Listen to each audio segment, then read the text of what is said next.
So this quick video about coming up to the marina and going against the current rather than with the current when you pull into the marina. Right now I'm going about 5 miles an hour and I'm going to turn the boat to my port, or I'm going to turn into the current. I'm five, a little over five, up to fours.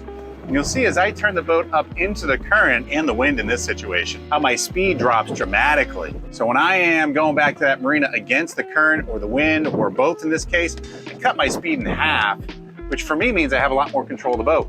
And I can actually, as I come back to that fairway, when I cut my throttle back to just gear, I can drop my speed back to a very reasonable or very controlled speed. So when I pull into that marina, I'm under control rather than the current or the wind pushing me in. I use it as a brake so I can drive in at the speed I feel comfortable with. I can adjust my throttles, I can adjust in and out of gear, but I can control that and keep my speed at a reasonable rate.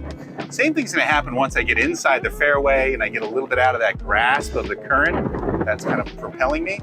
As I get into the fairway, as soon as I feel comfortable, if I'm moving too quick, if I want to slow the boat down, I drop it back to neutral. It knocks my speed down. If I feel I'm going too slow, I can put it back into gear to keep my speed up or keep my forward momentum. And then when it's time to make my turn into the slip, I'm doing it precisely the speed I feel comfortable with. I'm not too fast, not too slow.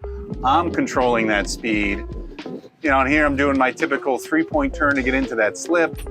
Sometimes it feels like you're overshooting, especially when I have the wind and current behind me, but I'm just gonna be patient. It's gonna pull the bow to my starboard side, my stern to the port side.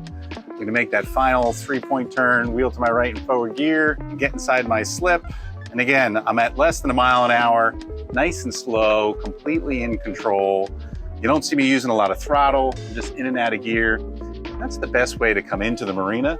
It's nice and slow against the current and or wind at a controlled speed, not at a high rate of speed. We did that all under 3 miles an hour, I think.